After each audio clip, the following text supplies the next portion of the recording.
ಮೈಸೂರು ಪುರಾತನ ದೇವಸ್ಥಾನ ಧ್ವಂಸ ಪ್ರಕರಣಕ್ಕೆ ಸಂಬಂಧಿಸಿ ಜಿಲ್ಲಾ ಉಸ್ತುವಾರಿ ಸಚಿವರು ನೈತಿಕ ಹೊಣೆ ಹೊತ್ತು ರಾಜೀನಾಮೆಯನ್ನ ಸಲ್ಲಿಸಬೇಕೆಂದು ಮಾಜಿ ಸಚಿವ ಯುಟಿ ಖಾದರ್ ಆಗ್ರಹಿಸಿದರು।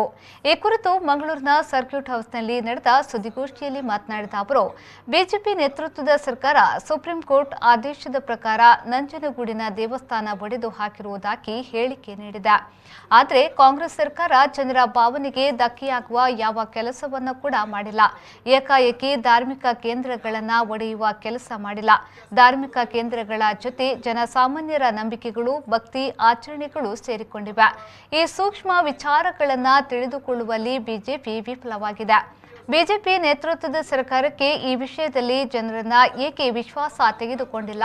ಒಂದು ವೇಳೆ ಅಕ್ರಮವಾಗಿ ಕಟ್ಟಿದ ಧಾರ್ಮಿಕ ಕೇಂದ್ರಗಳನ್ನು ಸಕ್ರಮಗೊಳಿಸುವ ಬಗ್ಗೆ ಸಮಾಲೋಚನೆ ಅಥವಾ ಸೂಕ್ತ ಕ್ರಮ ಸರ್ಕಾರ ಕೈಗೊಳ್ಳಬೇಕಾಗಿತ್ತು ಎಂದು ಯುಟಿ ಖಾದರ್ ಹೇಳಿದರು। ಬಿಜೆಪಿ ಧರ್ಮದ ಹೆಸರಿನಲ್ಲಿ ಸಮಾಜವನ್ನ ಒಡೆಯುವ ಕೆಲಸವನ್ನ ಮಾಡುತ್ತಾ ಬಂದಿದೆ। ಜನರ ಧಾರ್ಮಿಕ ಭಾವನೆಗಳನ್ನು ಕೆರಳಿಸಿ ಬಿಜೆಪಿ ಅಧಿಕಾರ ಪಡೆದಿದೆ। ಇದೀಗ ದೇವಾಲಯವನ್ನ ಕೆಡವಿ ಜನರ ಧಾರ್ಮಿಕ ಭಾವನೆಗಳಿಗೆ ಏಟು ನೀಡಿದೆ।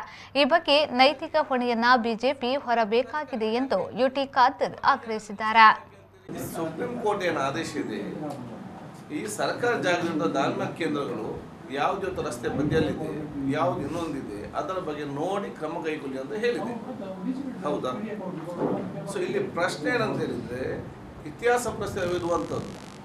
ಈಗ ಅದಕ್ಕೆ ಒಂದು ಪಟ್ಟಿ ಮಾಡಿ, ಯಾವುದು ಇತಿಹಾಸ ಒಂದು 150 ವರ್ಷದ ಹಿಂದೆ ಇರುವಂಥದ್ದು ಆಯ್ತಾರೆ, ಅಥವಾ ನಿನ್ನೆ ಮೊನ್ನೆ ಪ್ರಾರಂಭ, ಅದು ಬೇರೆ ಬೇರೆ ವ್ಯತ್ಯಾಸ ಮಾಡಬೇಕು। ಇಟ್ಸ್ 150 years ಓಲ್ಡ್ ಇದರಲ್ಲಿ ಅದನ್ನು ಮತ್ತು ಅಲ್ಲಿ ಆ ಜನರ ಭಾವನೆಗಳು ಮತ್ತು ಆ ಶ್ರದ್ಧೆ ಇರುವಂಥದ್ದು ಅಂಥ ಪ್ರದೇಶ ಆಗುವಾಗ ಸರ್ಕಾರ ಸೂಕ್ತವಾದ ಕ್ರಮ ತೆಗೆದುಕೊಂಡು ಮಾಡುವಂಥದ್ದು ಆಡಳಿತ। ನಾನು ಹೇಳುವಂಥದ್ದೇನು, government fail in the administration. So ಜನರ ವಿಶ್ವಾಸ ತೆಗೆದುಕೊಂಡು ಇವತ್ತು ಅದನ್ನು ಕಾರ್ಯಗತಗೊಳಿಸುವುದು ಸರ್ಕಾರದ ಜವಾಬ್ದಾರಿ। 100 years ಇಂದ ಇದ್ದಂಥದ್ದನ್ನು ನೀವು ಏಕಾಏಕಿ ಕೆಡವಿ ಇವತ್ತು ನೀವು ಸುಪ್ರೀಂ ಕೋರ್ಟ್ ಮತ್ತು ಅಧಿಕಾರಿ ಮೇಲೆ ಯಾಕೆ ಹೇಳ್ತೀರಿ?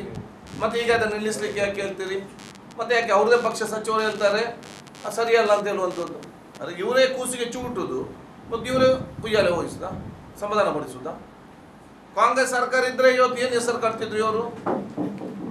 ಯಾರು ಇರ್ತಿದ್ರೆ ಕಾಂಗ್ರೆಸ್ನ ಮುಖ್ಯಮಂತ್ರಿ ಯಾರು ಇದ್ದರೆ ಇವರು ಏನೆಲ್ಲ ಅರ್ಬಾಟ್ ಇರ್ತಿತ್ತು? ಆದರೆ ನಮ್ಮ ಸಂಸ್ಕೃತಿಯೇ ಬೇರೆ, ಅವರ ಸಂಸ್ಕೃತಿಯೇ ಬೇರೆ। ನಾವು ಜನರ ಭಾವನೆಗಳನ್ನು ಕೆರಳಿಸಿಕೊಂಡು ನಾವು ಅಧಿಕಾರಕ್ಕೆ ಬರಲಿಲ್ಲ।